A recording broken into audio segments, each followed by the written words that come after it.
open your books to Many Meetings, which is chapter 1 of book 2.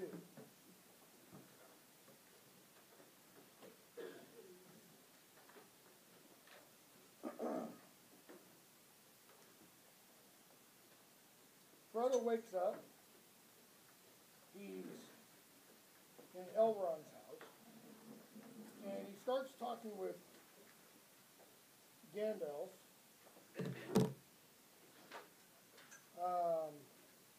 Finds out he's been asleep for a while, and he's been talking in his sleep and such, and so they chat back and forth. Gandalf tells him who the Black Riders were, and he says essentially you should have known who they were because I've already talked to you about them. But Frodo, not being the brightest bulb in the box, doesn't necessarily catch that. And they continue talking, and on page 222, Frodo asks, "What about Rivendell and the elves? Is Rivendell safe?" Gandalf, "Yes, at present, until all else is conquered. The elves may fear the Dark Lord, they may fly before him, but never again will they listen to him or serve him. Here in Rivendell, there live still some of his chief foes, the elven lords of the wise." And he says, those who have dwelt in the blessed realm live at once in both worlds. Against both the seen and the unseen, they have great power. The unseen, like the Nazgul. Not the black cloaks that the Nazgul wear, but the things that inhabit the black cloaks. Frodo, I thought I saw a white figure that shone and did not grow dim like the others. Was that Glorfindel? Yes, you saw him for a moment as he is upon the other side. One of the mighty of the firstborn. He is an elf of a house of princes. Okay. And then they keep talking.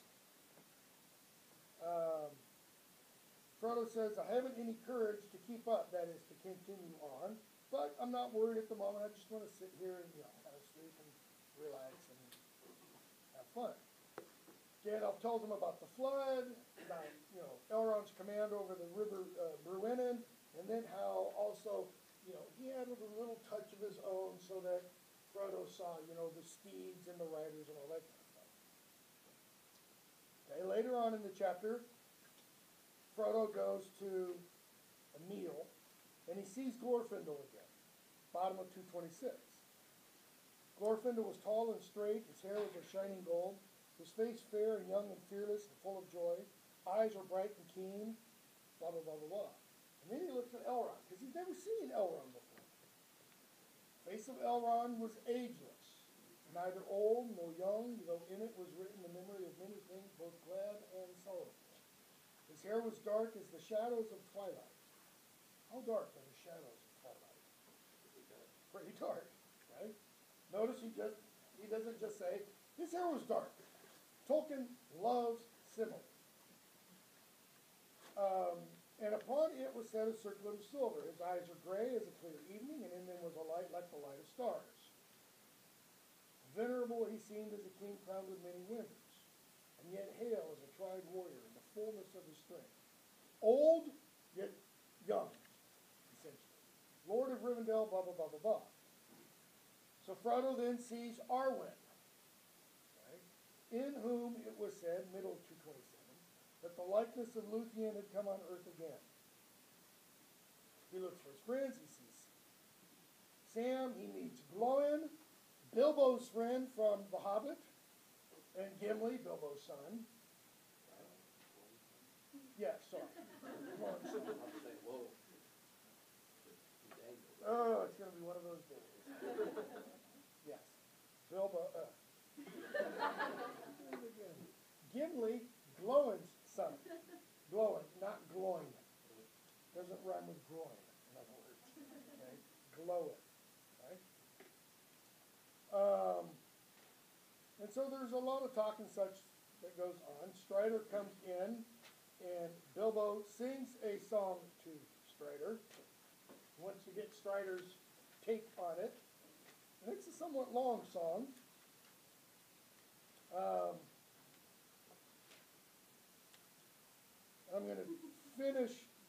chapter and just go on to chapter 2, the Council of Elrond.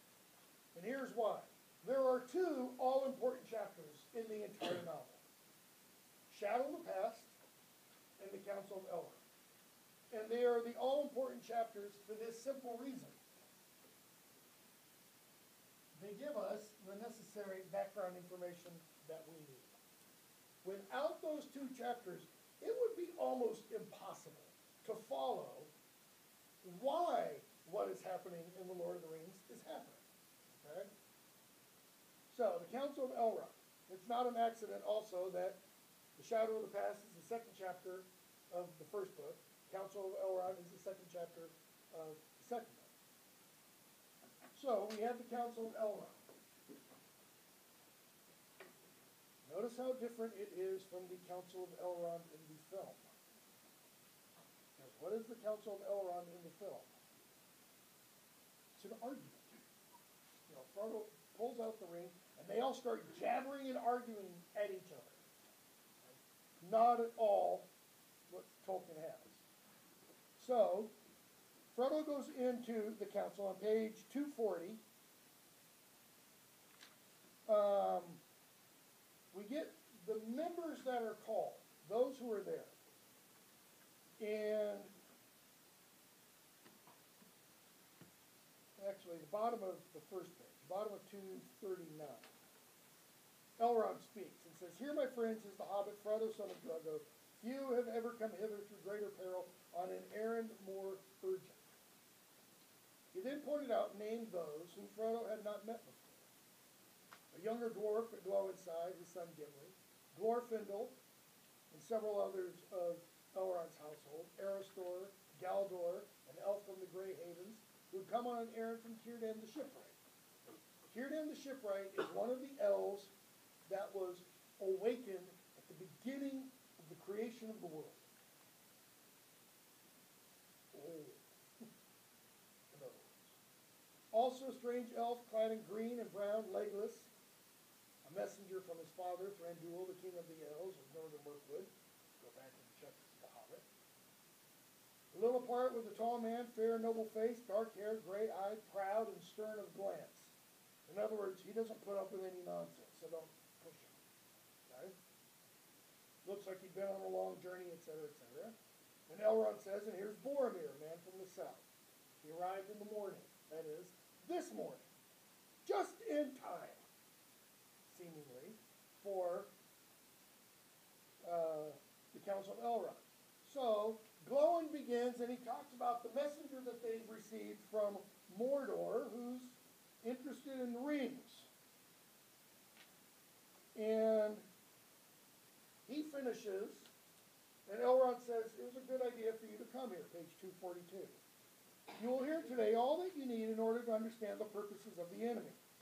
There is naught that you can do, nothing you can do, other than to resist with hope or without hope. Notice, you are futile against the enemy. You can resist, that's it, with hope or without hope. But you do not stand alone. That is, you dwarves do not stand alone. What is Elrond saying? We elves will back you up. Now, compare that with kind of the history we've seen thus far of elves and dwarves. Kind of rocky there. It'd be kind of like a combined meeting of the NAACP and the Ku Klux Klan. It wouldn't be all that, enjoyable. You will learn that your trouble has been part of the trouble of all the Western world. The ring. What shall we do with the ring? The least of trifles, the trifle is our best. That is the doom that we must deem. The doom that we must deem.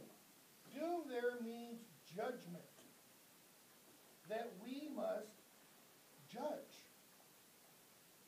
Okay? That is the purpose for which you are called hither. Called, I say, though I have not called you to me, strangers from distant lands. In other words, he's saying, you have been called. I didn't do the calling. Okay. So, if they've been called, who called them? power beyond the power that forged the ring, Gandalf might say. A power other than the power that forged the ring and it wants the ring to get back to its home. You have come and are here met in this very nick of time, by chance, as it may seem. Why does he say, as it may seem? What is something that seems true? Ultimately. Something that isn't true. Okay? Seems is a condition contrary to fact. So it seems to be chance. What's Elrond saying? There is no chance. That is, nothing happens by accident. Okay? Yet it is not so. Believe, rather, that it is so ordered. By whom? That we who sit here and none others must now find counsel for the peril of the world. In other words, the world lies in our hands. We will decide the fate of Arda. Right? So he says, now we'll speak openly about things that have been hidden from all but a few until this day. So we'll tell the whole tale of the ring. He says, and I'm going to begin. Why? Because he wasn't there at the beginning. That is, he wasn't there when the ring was forged. He's been around longer than everybody else that's there. Círdan isn't there. Galadriel isn't there. Okay? Galadriel is Arwen's grandmother. Galadriel is Elrond's mother-in-law. She's that much older than he is. Okay? So they all listen while Elrond speaks about Sauron, the rings of power, the forging in the Second Age. Actually, I think he was alive when the rings were first forged. He goes on and on. He talks about Numenor, of its glory and its fall. Okay, keep in mind, when Tolkien publishes this in 1954, nobody has a clue what Numenor is. Because when the first volume comes out, The Fellowship of the Ring, they don't have the appendices, which do tell us a little bit more about Numenor, but not much. Right? Of Numenor he spoke, the coming, of the return of the kings of men to Middle Earth. He talks about Elendil the Tall and his mighty sons, Isildur and Anarion. How they became great lords. In the north realm they made in Arnor, the south realm in Gondor, by the Anduin. He speaks about the last alliance of elves and men. And then he pauses and says, I remember well the splendor of their banners. It recalled to me the glory of the elder days and the hosts of Beleriand. In other words, when he talks about Gil-galad, Elendil, Isildur, and Anarion, he says, oh yeah, that makes me think of an even older alliance. Against not Sauron, but against Sauron's mentor, the shadow that Sauron followed, Morgoth. Frodo, you remember? I thought that the fall of Gil-galad was a long age ago. So it was indeed, but my memory reaches back even to the elder days. That is, to the first age. They're in the third age. They're actually at the very end of the third age. It's about to be the fourth age. The second age was the age of kind of Elendil and such. The first age began with the awakening of the elves and the overthrow of Morgoth. So he says, but my memory reaches back even to the elder days. Eärendil was my sire, who was born in Gondolin before its fall, and my mother was Elwyn, daughter of Dior, son of Luthien of Doriath. Okay, so let's take a look at this. So we have Luthien and Beren.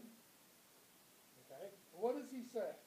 He says, my mother was Elwyn, daughter of Dior, son of Luthien and Beren. So Dior, Elwing, who is married to Eärendil.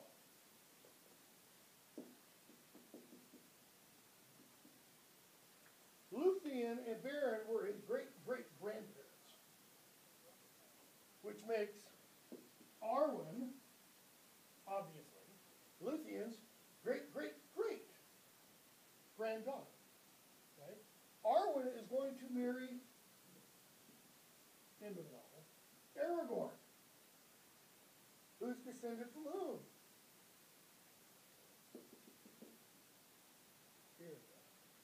They're cousins.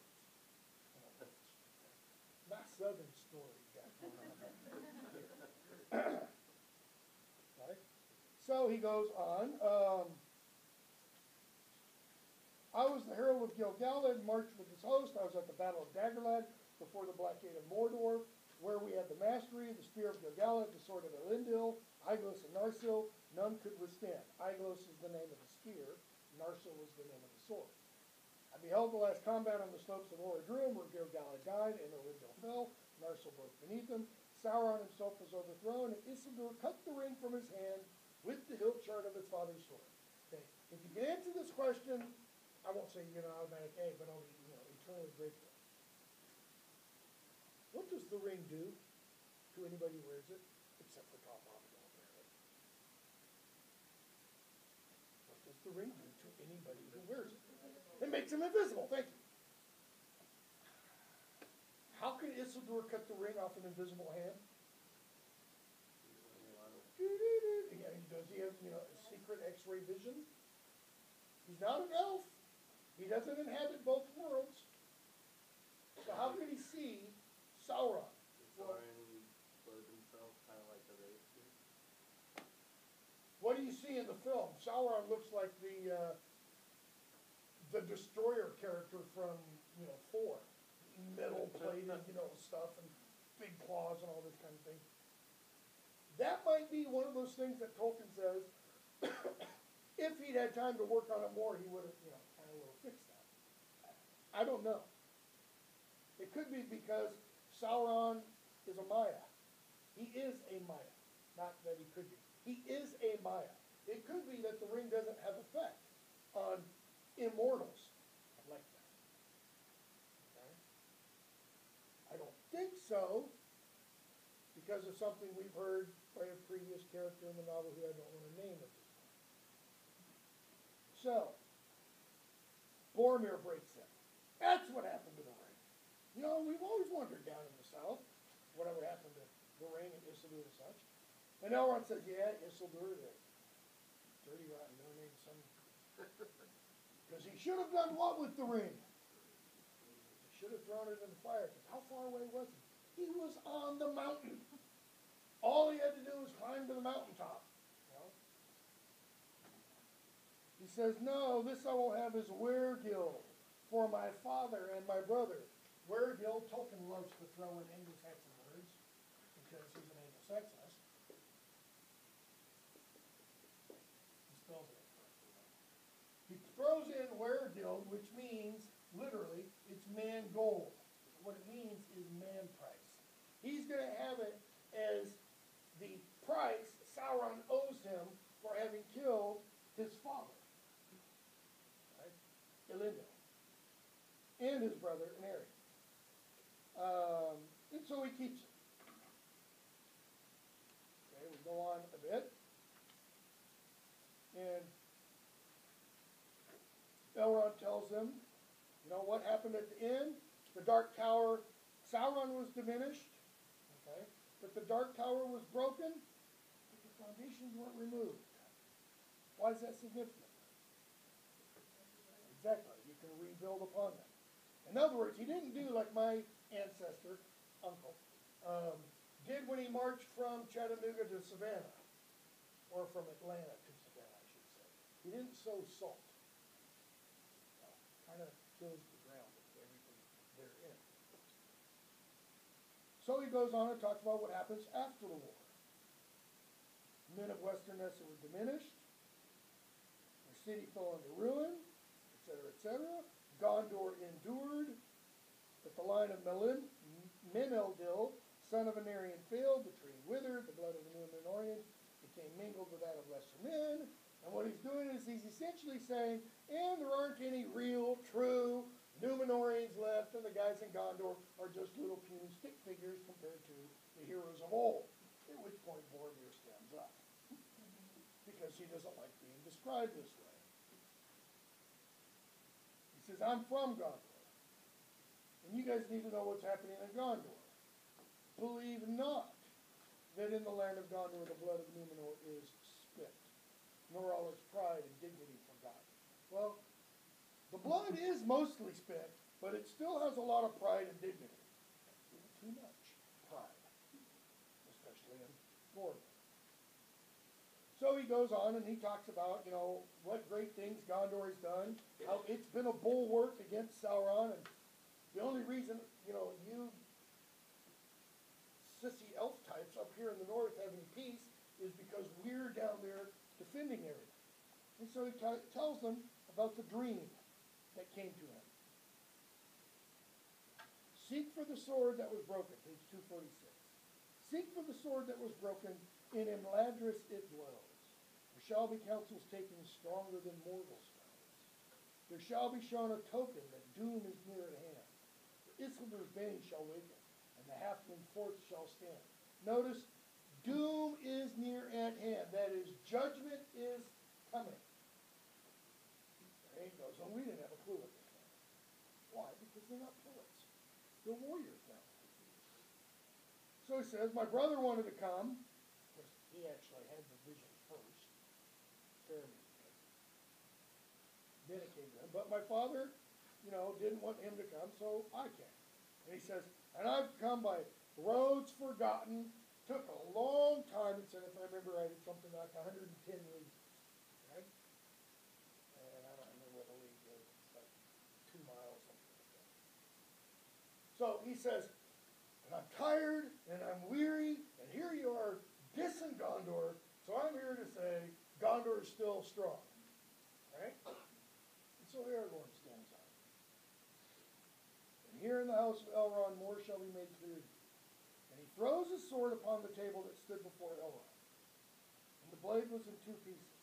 Here's the sword that was broken. And Boromir just kind of stands there off to the side, decked out in his armor. Who are you? What are you doing with that? Notice, Aragorn doesn't go, what do you mean, who am I?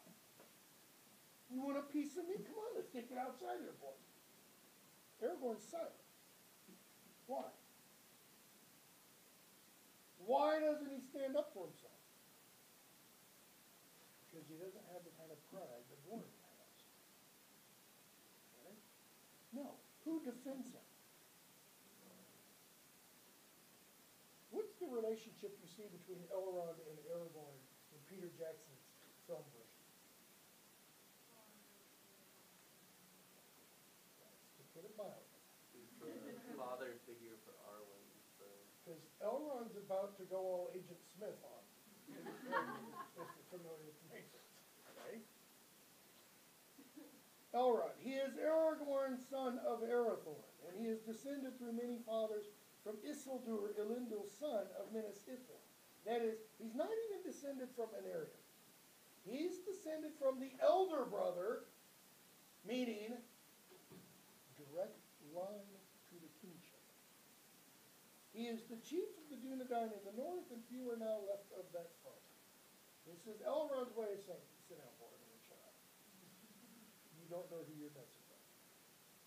Frodo, finally, thank whoever. Somebody I can give the ring to. It's not mine. Belongs to you, not to me at all. Aragorn, no, you're not giving me that. It's been ordained that you should hold it for a while.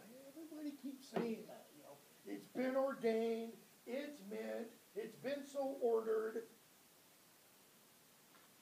Gandalf, bring the ring out, Frodo. Hold it up so Boromir can understand the rest of the ring. And Frodo stands up, holds up the ring, And Elrond, behold Isildur's bane. And look the description we get of Boromir. What do his eyes do? They glint. There's only one other character in the entirety of the novel whose eyes glint.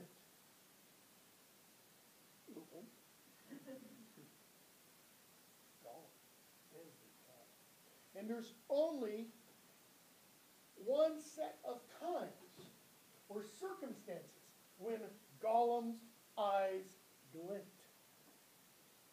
It's when Smeagol goes away or is pushed down. Gollum rises. Gollum comes out.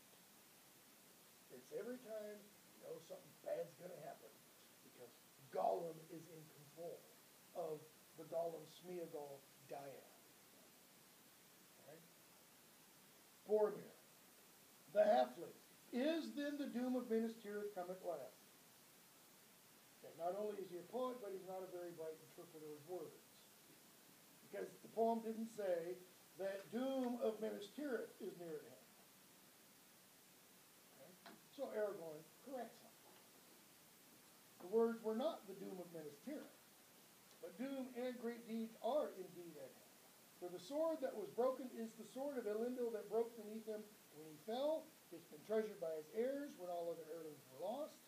For it was spoken of old among us that it should be made again when the ring, Isildur's bane, was found. The ring's been found. So now we'll remake the sword. And so he throws a question at Boromir. Now that you have seen the sword that you have sought, seek for the sword that was broken? What would you ask? That is, what do you want, Boromir? Do you wish for the house of Elendil to return to the land of Gondor? What does he mean by that? What would that mean for the house of Elendil to return to the kingdom of Gondor? You want Aragorn to follow you? Yeah, that's what he's asking. Okay? Do you want the king to return? Who's in charge of Gondor? Denethor, what's his title? Steward. Where do stewards rule? Only when the king's not there. So what happens to the steward when the king comes back? Bye. You leave the big house and you go back to the little house. Power, authority, might. Respect? Yeah, you still have respect. Do you still have some power? Yes. Still have some authority? Yes. As much as you had when the king was gone? No. Because when the king's gone, there's nobody over you. When the king is around, you're beneath the king. I was not sent to beg any boon, but to seek only the meaning of a riddle. In other words, I can't answer that. Poppy would have a rather hard time with it. But he says, but we are hard-pressed, and the sword of Elendil would be a help beyond our hope. If such a thing could indeed return out of the shadows of the past. What does he mean by that? If such a thing could return out of the shadows of the past. He doesn't believe. He doesn't believe the sword, what, is there? This isn't Photoshop. It's right in front of his eye. He heard the clanging of the metal. Is it that he doesn't believe it can be reforged? Or is it that he doesn't believe the line of kings from that long ago could return? How long ago? I don't have it written down, but I'm pretty sure I did the calculation once. And it's something like about 3,000 years. What famous king was alive approximately 3,000 years ago? David, king of Jerusalem, king of Israel. 3,000 years ago. It's been a long time since then, right? To the point that some biblical historians, think that David wasn't even real, even though there's the city of David, there's all kinds of texts that corroborate, his existence and such. Most do, if you will. What Boromir is suggesting is, come on, what's a man? Look at what he says. If they could return out of the shadows of the past. Give me an example of another king, maybe not quite as old as David, that has disappeared. Arthur? The sword that was broken is akin or equivalent to Excalibur. What would it mean if an archaeologist today, digging around, let's say in Wales, discovered a sword that had written in Latin inscription, because Arthur would have spoken Latin, Excalibur. That was dated to, let's say, about 500 AD, which is about when Arthur would have lived. And it didn't only have Excalibur on it, but it said Excalibur, and in using kind of an Anglo-Saxon formula, said, Arthur had me made. But not just Arthur. Arthur, Rex Bretonum. Arthur, king of the Britons, had me made. Now, there would be some historians and anthropologists and others who would say, it's because there's some little guy named Artie who was a king of this little tribe. But a lot of other people would go, holy, you know what? Because that would be taken as proof that Arthur existed. Because what is Arthur largely deemed to be today? A myth. A made-up character. Okay? He looked at Aragorn and doubt was in his eyes. That is, Aragorn sees the doubt. The narrator sees the doubt. And Bilbo's had enough. Fat, old hobbit.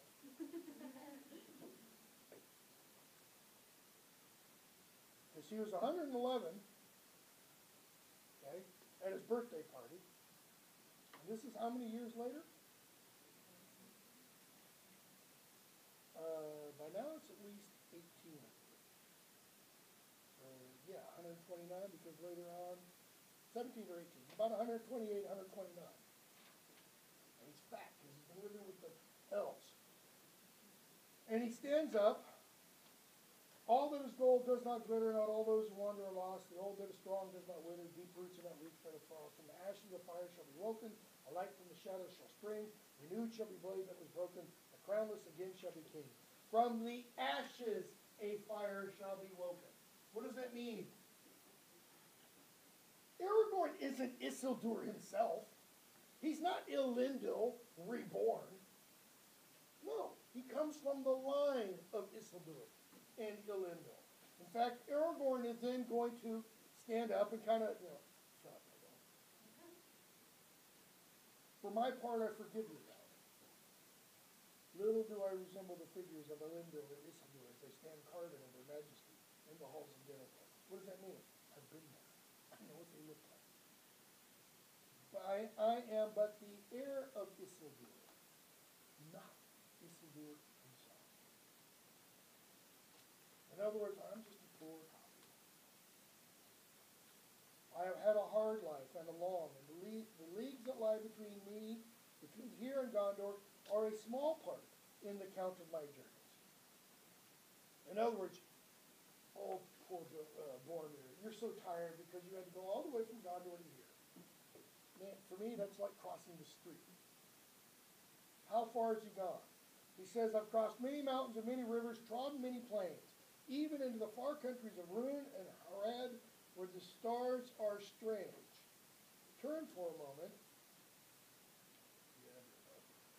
to the maps.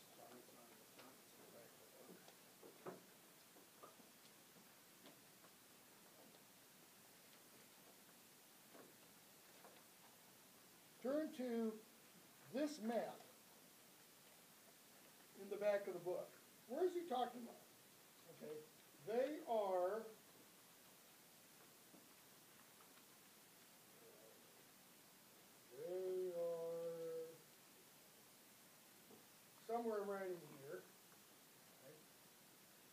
says, I've been over here, that is east of Mordor.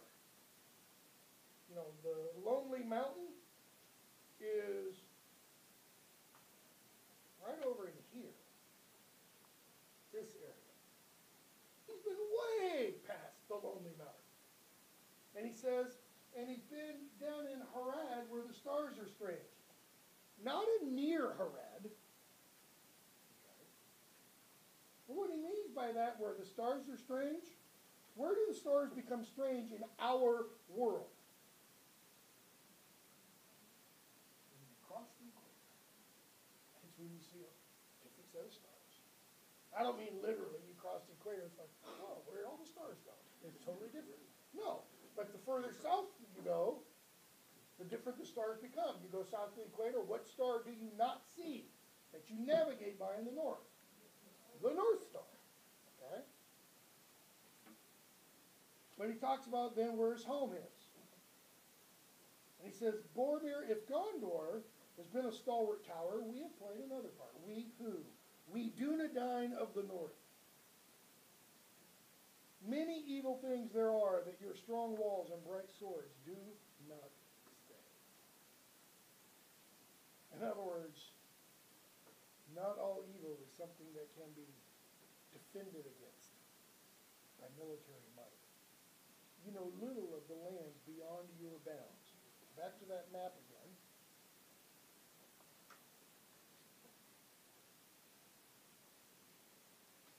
Or go, better yet, use this map. Well, where are the bounds of Gondor on this map? This little bit right here. Okay. Aragorn says, I've been over here, I've been down here. You talk about defending Middle-earth, what are you really talking about? This little smidgen of Middle-earth. Peace and freedom?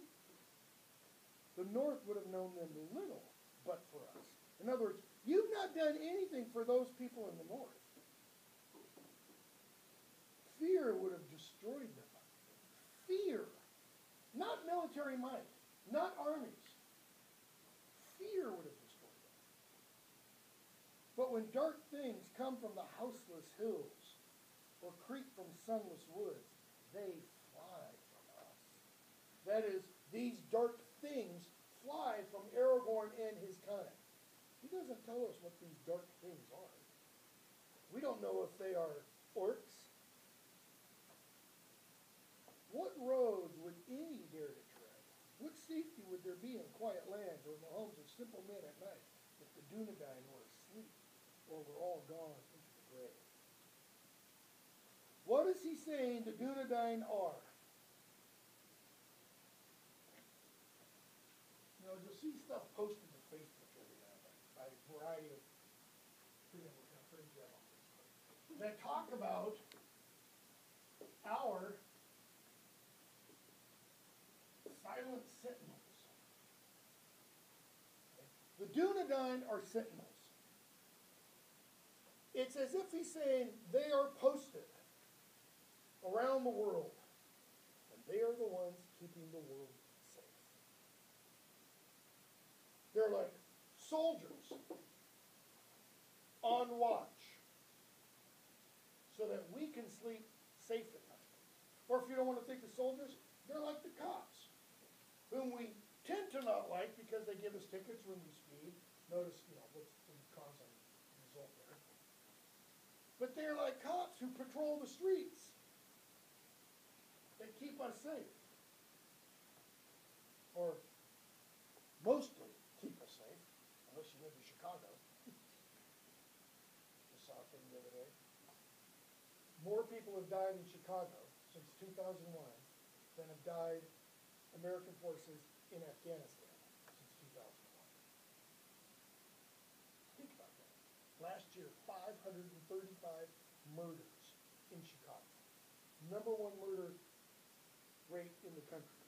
Washington, D.C. is number 2. And by the way, those two localities have the strictest gun control laws in the United States. Or whatever that's worth. So, and yet less thanks have we than you. In other words, people acknowledge Gondor. Travelers scowl at us. Countrymen give us scornful names. Stroider I am, to one fat man who lives within a day's march of foes that would freeze his heart. He's talking about Bartleby and Butterfield. Would lay his little town in ruin if he were not guarded ceaselessly. Yet we would not have it otherwise. What does he mean we wouldn't have it otherwise? Look at his next sentence. If simple folk are free from care and fear, simple they will be, and we must be secret to keep them so. What does he mean by that?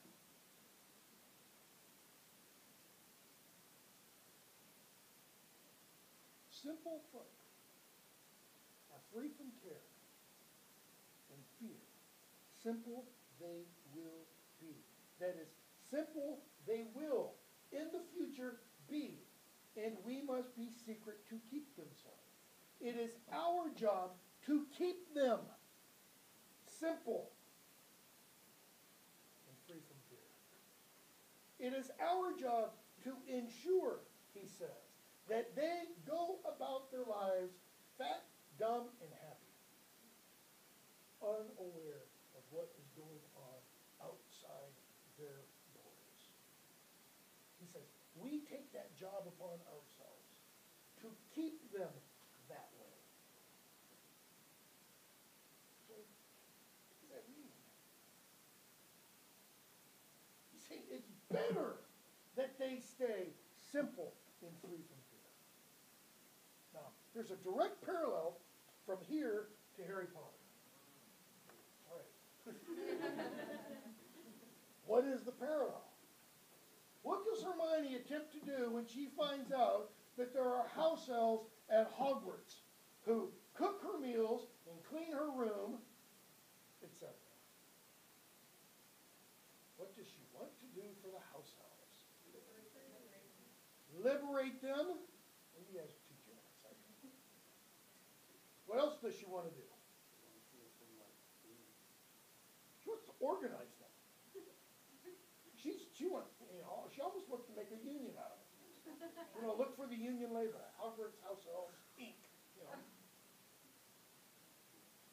She wants them to know what about their lives? That it's not good.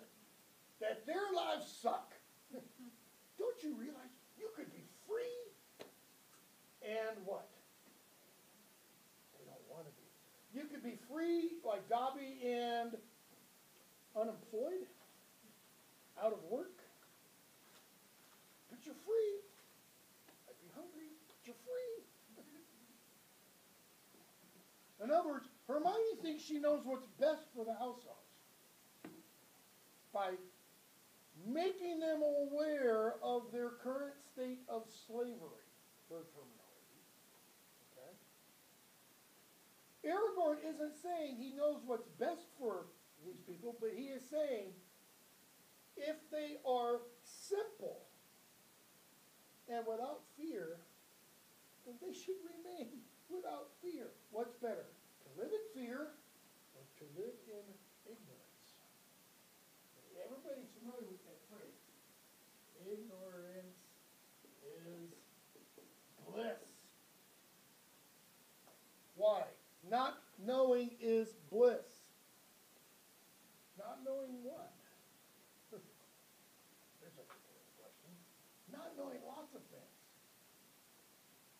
Would there be more bliss if we had no knowledge of how to make a thermonuclear weapon? Yeah.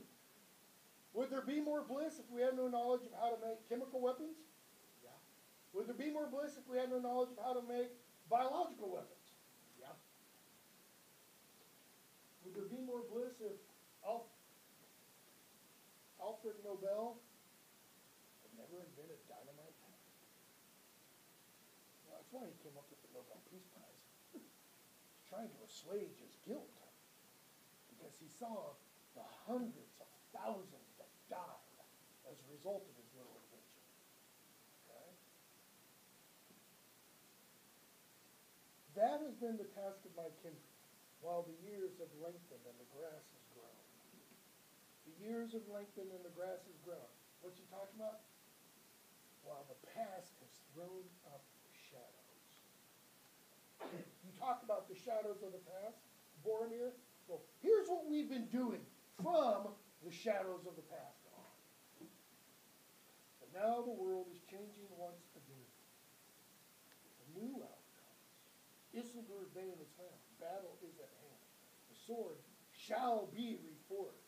He doesn't give Boromir, the opportunity to overrule him on that.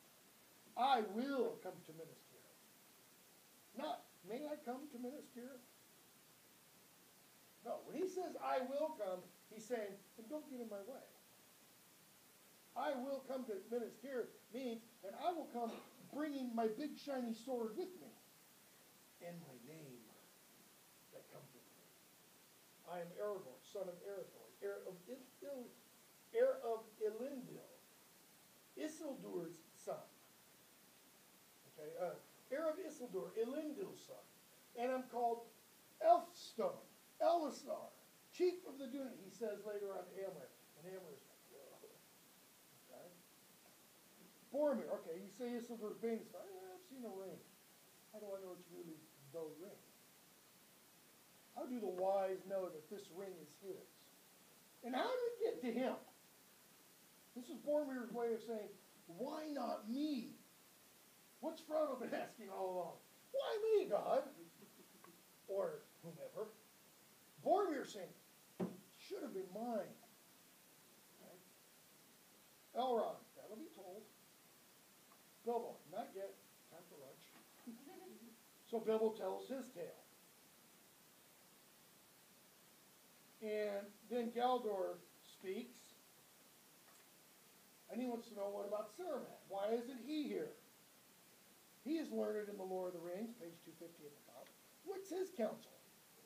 Elrond says, don't worry, we're going to get to all that. Don't worry, Gandalf's going to relate all that. And Gandalf said, some would take the tidings of Glóin to be important. In the pursuit of Frodo, proof enough that the halfling's trove is a thing of great worth to him. In other words, haven't we heard enough? Sauron is looking for a ring, a mere trifle. And then Frodo tells about being chased, or the story of Frodo is that he was chased by black riders. And they have a pretty good eyewitness, right? Even if they don't trust Aragorn, and Sam, and Merry, and Pippin, and Frodo, who can they trust? Glorfindel was right. Elves don't usually lie. So Gandalf goes on. Some will remember how many years ago I myself dared to pass the doors of the necromancer in Dol Guldur. I explored his ways. I found that he was none other than Sauron. No, it wasn't Radagast the Brown. Master of large bunnies. Some too will remember that Saruman dissuaded us from open deeds against him. Okay? But we were too late, etc. Okay, so they keep talking.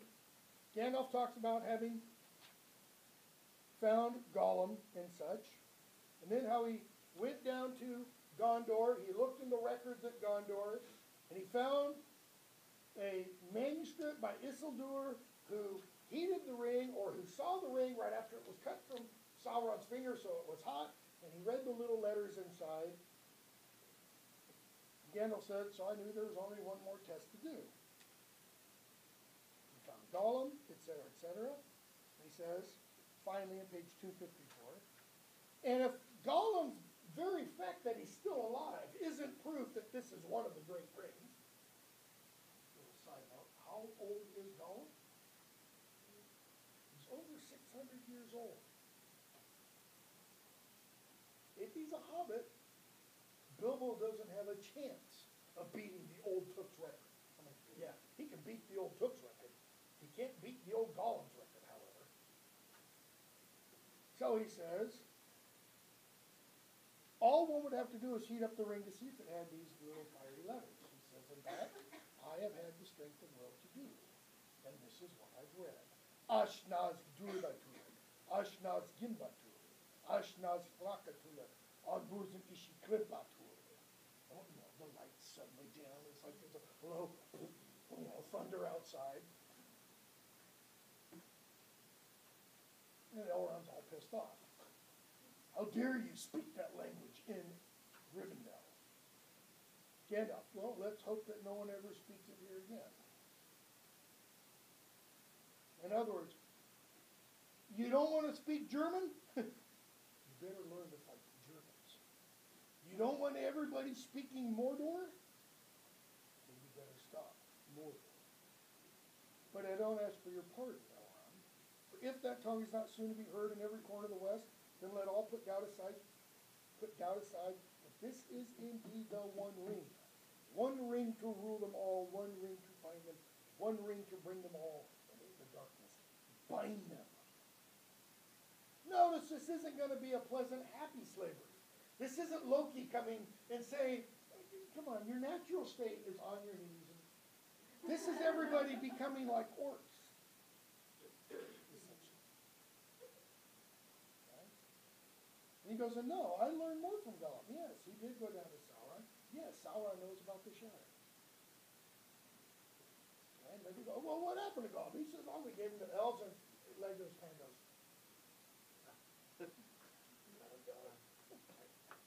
Yeah. Aragorn escaped? How? Legolas, we're too kind. We don't like to do what? We don't like to keep anything ever in a cage. Going, oh, you weren't that nice to me. You know, and then the battle between the elves and the dwarves is about ready. Okay, Gandalf, come on, guys. How long ago was that now? 80 years almost. Give it a break. Okay? So, Gandalf then goes on to really get to the important part of the story. As if what's happened is already important enough. He goes to Saruman. He meets up with Radagast. And Radagast says, page 257,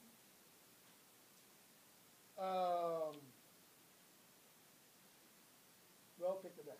257, Gandalf talks about meeting up with Radagast. Radagast is, of course, a worthy wizard, a master of shapes and changes of hue. Shapeshifter, in other words. He's much... Get rid of that idiotic image from the book. He has much more of herbs than beasts, and birds are especially his friends. Birds, not giant rabbits. Birds are especially his friends. Really? Does that mean he has to have bird crap all over the side of his head?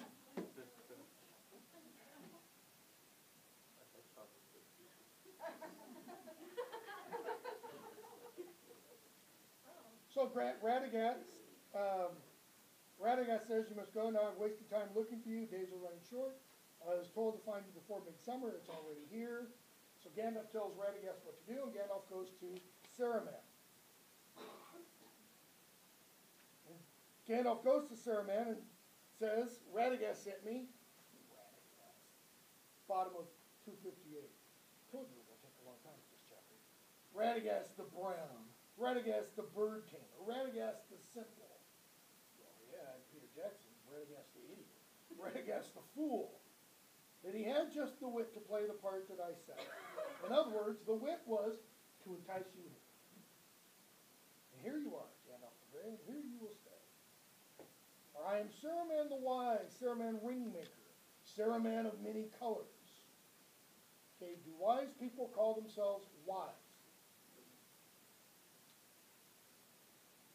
Go back a few thousand years to the time of Socrates. Okay? Socrates went to the oracle of Delphi, and the oracle at Delphi told him he was the wisest man in the world. The oracle at Delphi has a stone inscribed by it, it's like a well, has a stone inscribed by it that says, know thyself. Okay? Socrates went to the oracle. The oracle told him, Socrates, you're the wisest man in the world. Socrates said, no, it can't be. Because if that's true, then we're doomed. Right? And so what does he spend his life doing? He spends his life going around asking people questions because he's trying to find someone wiser than him. Because he thinks he can't be the wisest. Okay? That's why he's ultimately put to death. You ask too many questions, you ruffle too many feathers, and the powers that be have to get rid of you. Okay? So, the reason he was the wisest, according to the Oracle of Delphi, is because he didn't think he was wise. In other words, he knew himself. I am Saruman the Wise. Saruman the Ringmaker. That's another, little phrase that ought to be a dead giveaway. Saruman of many colors. Well, that's kind of benign. Okay, so he likes rainbows. Woohoo! I'm Saruman the Rainbow Pony Wizard. And Gandalf says, I looked and I saw his robes. They weren't white. They were woven of all colors. I liked white better. Gandalf replies, white. It serves as a beginning. In other words, I've evolved. I'm Saruman the Progressive. I don't mean that on political sense. White cloth may be dyed. The white page can be overwritten. And the white light can be broken. Because what is white light obviously made of? Even Saruman knows this. He probably has a little toy prism somewhere up in the Tower of Orthanc. And he pulls it out every now and then, lets the light shine through, and he sees RGB. Red, orange, yellow, green, blue, and they're going violet. Sorry, I forgot this one. Gandalf. In which case, it is no longer white. If you break it, it's no longer what it was. And he that breaks a thing to find out what it is has left the path of wisdom. Now, I can't prove it, but I think that's Tolkien speaking directly to us. If you break something to try to figure out what it is, you've left the path of wisdom. Here's an example. If you break The Lord of the Rings to try to figure out what it is, you'll never have a clue. But what does he mean by break? Well, what are you doing when you break white light into the colors of the spectrum? You're separating it. You are analyzing it. What do you do when you analyze something? In a chemistry connotation. You break it down into its constituent elements. So if you break the Lord of the Rings down into its constituent elements, what do you have, from the fairy story I say, in that great cauldron of soup? Nothing but ingredients. And ingredients taken in and of themselves don't taste very good. It's the mixture all together. Okay? You do not speak to me as one of the fools you take for friends. So why is Saruman called Gandalf there? Just to imprison him? No. He wants to enlist Gandalf's aid. The elder days are gone, the middle days are passing, the younger days are beginning, the time of the elves is over. Our time is at hand. Who is the hour? Is it the age of wizards? No. The age of men is coming. The world of men which we must rule. Why? Because they're the wise. But we must have power. Power to order all things as we will, for that good which only the wise can see. It's just like the young Albus Dumbledore writing to Grindelwald. Of course we must rule. We're the wizards. We're the magicians. The Muggles don't have any power. Therefore, we must rule. I mean, we must rule for good. And now listen, Gandalf, my old friend and helper. If he really considered him his old friend and helper, would he have begun to speak with him the way he did? We, he said. We. If you will join me, a new power is rising. Against it, the old allies and policies will not avail us at all. Who are the old allies? Men and elves. What are the old policies? Defeat evil.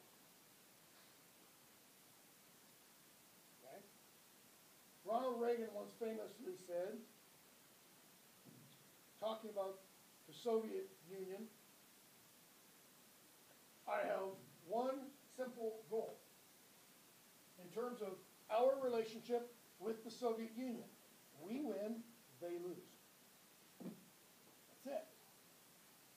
He wasn't going to continue Nixon's old notion of détente, where we just kind of all get along.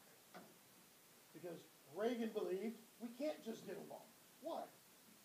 We believe one thing, they believe something diametrically opposed. It'd be like I said, earlier, the KKK and the NAACP getting together for a love fest. Not going to happen, right? So, there's no hope left in elves or dying Numenor. This then is one choice before us. We can join with that power. In other words, we can make new allies. We can ally ourselves with Sauron. And as the power grows, its proved friends will also grow. We'll get the scraps from the table, as it were. And maybe, Gandalf, you and I may with patience come at last to direct its courses, to control it. Maybe after a long period of time, we can get Sauron to be less not nice. We can bide our time, we can keep our thoughts in our hearts, deploring maybe evils done by the way, but approving the high and ultimate purpose. Knowledge, rule, order. All the things we've striven in vain to accomplish. What is he saying? The ends justify the means. The ends, knowledge, rule, order. This is the ultimate goal. Justifies, the means. Ally with Sauron.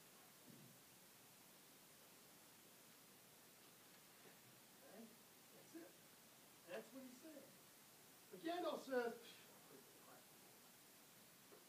well, we've heard this same language before. Our government practiced and practices this same mentality.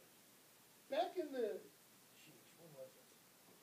At least in the 80s through the 90s, I think this law finally was done away with in the early period of this century. There was a thing that Congress had to pass every year, referred to as MFN, Most Favored Nation Trading Status. Okay? And what that meant was we would pass Most Favored Nation Trading Status, and it would be afforded to certain countries. And what that meant largely was there would be low tariffs and taxes on the goods imported from that country. Okay? But there was always one country that was a huge sticking point. China. Why? Because China generally is not very nice to its people. All right? You heard the story, came out just after Christmas. About a woman had gone to Target. She bought Christmas lights from Target. She actually bought them last year. Opened them up this year. And there, in the box of lights, was a handwritten note by the person who made the lights. And the person talked, it was in broken English and Chinese. The person who made the lights talked about being a political prisoner in a state camp. And the conditions and all this kind of stuff. And the person read it and thought, nah, that can't be real. Had an expert look at it. It has since, started to make its rounds. The UN is interested in it, because what is China's policy? Oh, of course we don't have prisoners produce any of our made in China goods. Okay? I mean, this is pretty good evidence that they do. So, what's the point? Well, with Most Favored Nation trading status, there were two positions taken. One, don't give it to China. Why? Because it has a horrible human rights record. And the other was, and this this was almost always adopted by Republicans, and I'm a far-right conservative Republican. In fact, I'm so far-right, I'm more independent. I'm libertarian, really, at this point. The Republicans generally said, oh, but if we keep most favored nation trading status, maybe we can gradually get China to become better. It's the same exact logic Sarah Mann uses. So Gandalf says, I've heard this before. Surely this isn't what you're... He goes, no? Okay, you don't like this idea? How about this one? What if we get the ring? You know where it is. Okay? Why not? The ruling ring. If we could command that, then the power would pass to us. And Gandalf's like, Ring. Ring implies what? One finger. It's not a two-fingered ring. We're not talking brass knuckle rings. You know, I'll put two and you put two and we go, skipping along. Only one hand at a time can wield the one, and you know that well, so do not trouble to say you do. He goes, do you have any other options? What's behind door number 3, Sarah Mann? I didn't expect you to show wisdom, so now you're stuck. What do they not do?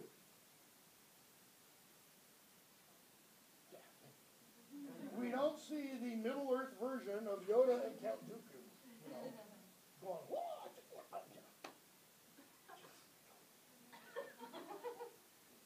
Okay? What does Gandalf do? He goes up to the top of the tower and waits. That's it. He doesn't battle Sarah Mann. He waits. What is he waiting for? What did he tell Radagast? Tell the birds. Well, who's among the birds? Those kings, lords of the birds. Quieter the Wind Lord, who has already pulled his, out of the frying pan, literally, a couple of times, metaphorically I should have said. So Dwyer comes and rescues him, and here Gandalf is now. So, they finish the tale, and we get at the bottom of page 264. Now the tale is told from first to last, and here we all are, and here's the ring, and we're all happy because we're drinking Elvish beer and having Elvish sausage, but we've not come yet any nearer to our purpose. In other words, they just spent an hour and a half or 2 hours talking, like every great committee does, and haven't done anything. What shall we do with it? And notice, silence.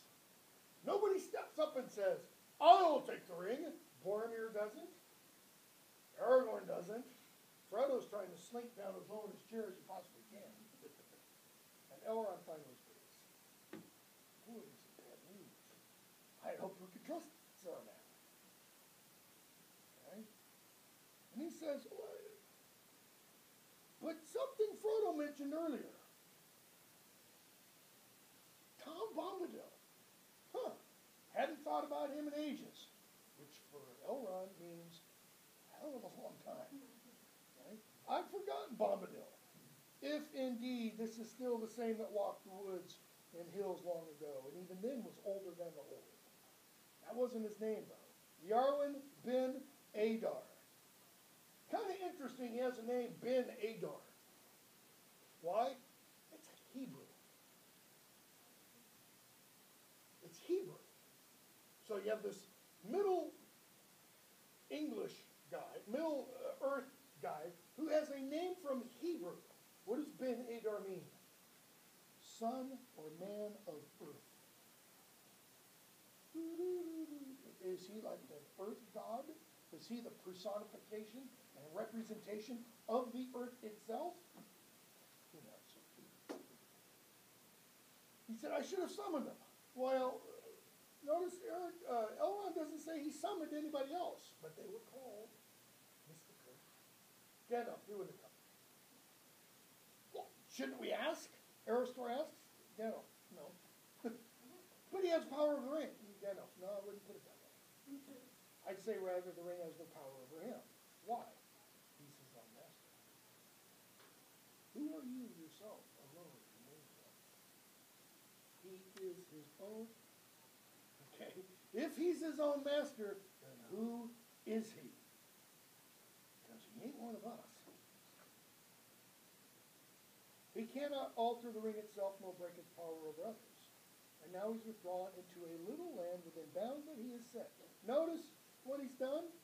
He's withdrawn into a little land. What does that imply? Once he wasn't withdrawn. Is it that he doesn't have as much power or that he confines it to a smaller space? But within those bounds, nothing seems to dismay Erismor's son. Couldn't he take the ring and keep it there? Gandalf, no, not really. I mean, yeah, he might take it. But, I mean, what have we seen of Tom? What does he spend his days doing? Skipping through the woods, singing nonsense songs, and he'd probably be sitting there, flipping the ring up and down, and drop it, and it goes to Old Man Willow, who probably has, flu powder straight to Sauron or something, okay? Glorfindel. But in any case, to send the ring to him would only postpone the day of evil. Gotta love Glorfindel. What is Glorfindel essentially saying? And we hear Congress and the president, doesn't matter which Congress, doesn't matter which president, because they all say the same. We hear them say the same thing. We have to tackle this problem now, so we don't pass it on to our children and grandchildren. And yet, what does every last stinking one of them do? Pass it on down to the children and grandchildren. Okay. And Glorfindel says sooner or later the Dark Lord's going to find it if we send it to him. In which case, what? Okay, we fight our little battle there on their terms rather than our own. He goes, even if everything else is conquered, meaning Lothlorien, Rivendell, Gondor, the Dunedain, Bombadil will fall. He won't be able to overthrow Sauron. And midnight will come. Sauron will win. This is kind of the Germanic version of the story. If you know anything about Germanic mythology, how does it end? It ends with Ragnarok, which is the end of the world, where all the forces of good line up against all the forces of evil, and evil wins. Evil wins. Thor, Odin, Freya, Frigg, they lose. The frost giants and the dwarves and the elves and the Orkneys, monsters in Old English, win. The forces of chaos achieve it all. Not a very happy story. Okay? Gelder says, I think you're right. Glorfindel's right. But what else can we do? Isn't there anyone who has the strength to defeat Sauron? All right, not me, nor do the others. Okay, so Glorfindel. Okay, then there's only two other things to do.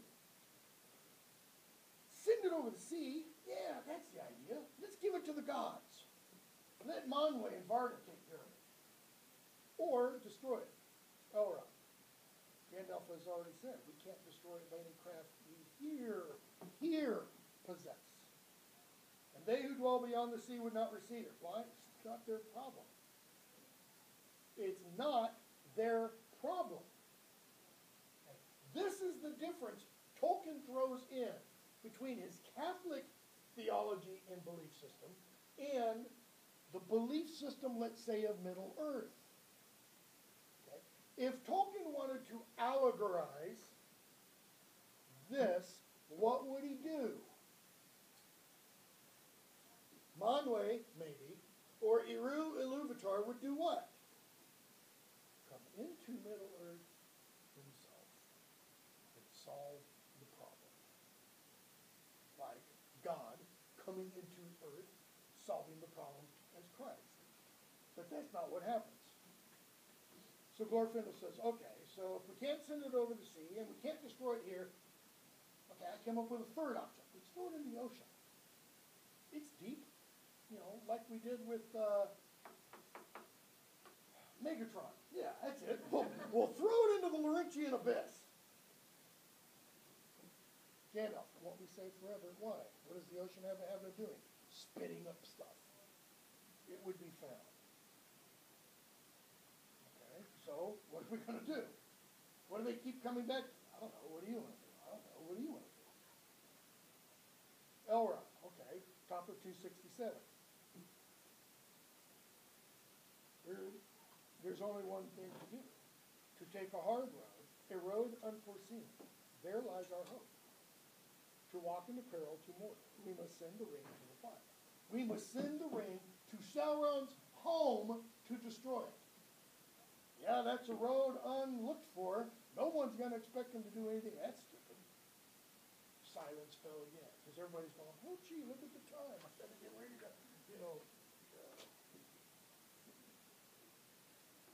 Boromir. Why? Give it to me. No, you're not listening, Boromir. Hello, Boromir. We can't use the ring. Anyone who uses the ring does what? Succumbs to the power of it. Why? Because the ring is not a gun. Okay? The ring is not a gun. A gun is not inherently evil. You know, when Smith & Wesson make a gun, they don't sit there and go, and weave spells upon it and say, evil, evil, evil, evil, evil, evil. Sauron does. The ring is inherently evil. All right? So, anyone who takes it will use it and will lose it. All right, I won't take the ring to wield it. Gandalf, nor will I. Boromir's like, I know what I'm supposed to say. Nor will I. But he wants to. Okay? So finally, page 269, they come back to it. Okay, so what are we going to do? How are we going to destroy the ring? Who's going to make it to the fire? What are we going to do? Send a crack squad, get SEAL Team 6, and 1 through 5, and 7 through 16 to do it? And Aristor says, top of 269, what strength have we for the finding of the fire in which we remain? That's the path of despair, or folly, I would say. Despair or folly. What is despair? Lack of hope. No hope whatsoever. What is folly? Foolishness. Utter irrationality. Gandalf, despair or folly? It's not despair. Why?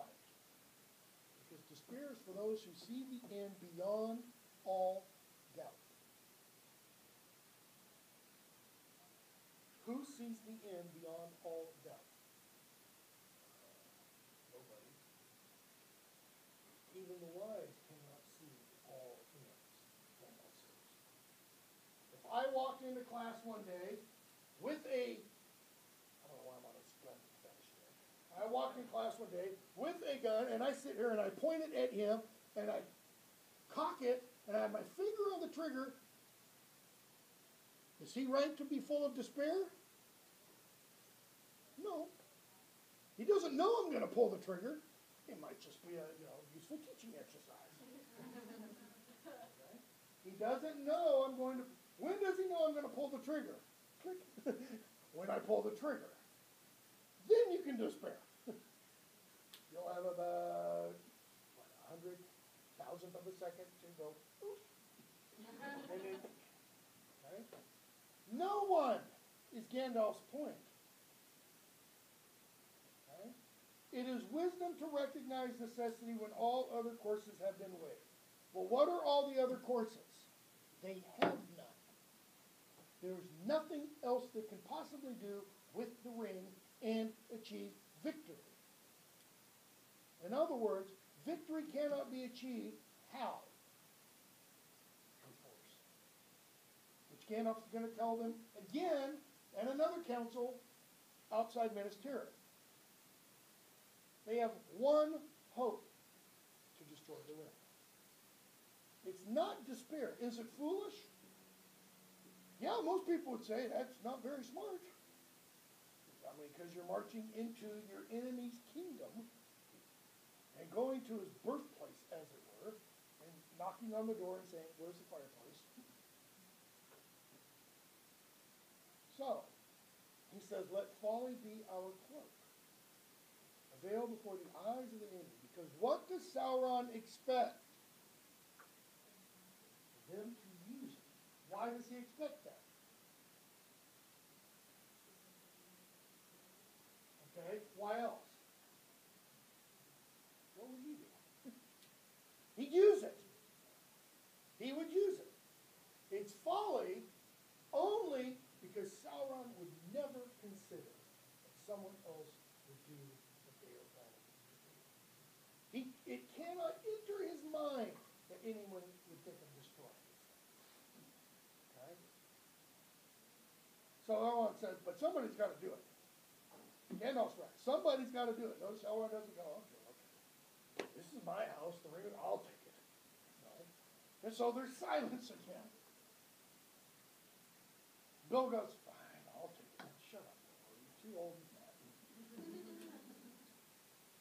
There's silence again. Friday Flutter goes, oh, but I don't know how to get there. Somebody give me a map. And Elrond says, Frodo, if I understand aright all that I've heard, this task is appointed. There he goes again, using that kind of language.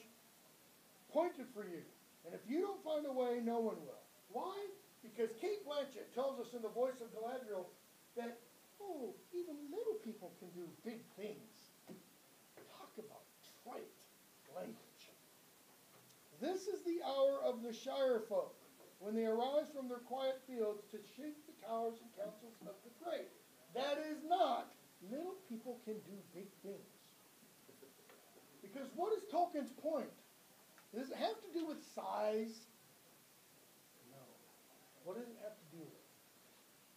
Status.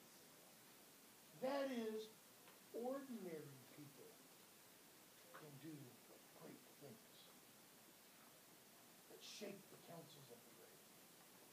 I mean, think about it. Think of ordinary people, for example, that have become president. Most of them have been ordinary, with very few exceptions. I mean, Kennedy wasn't ordinary because of the family he came from. Roosevelt wasn't ordinary because of the family he came from. Look at Obama. Look at Jimmy Carter. Okay? Look at Ronald Reagan. Look at Bill Clinton. About as ordinary as you can get. Okay? And what do? Amazing things. I won't say great because it depends on your political view. All right? So, the next chapter is going to be the creation of the Fellowship of the Ring. We will zip through the rest of this quickly because we're going to talk about the creation of the Fellowship. We're pretty much going to jump straight to the Mines of Moria.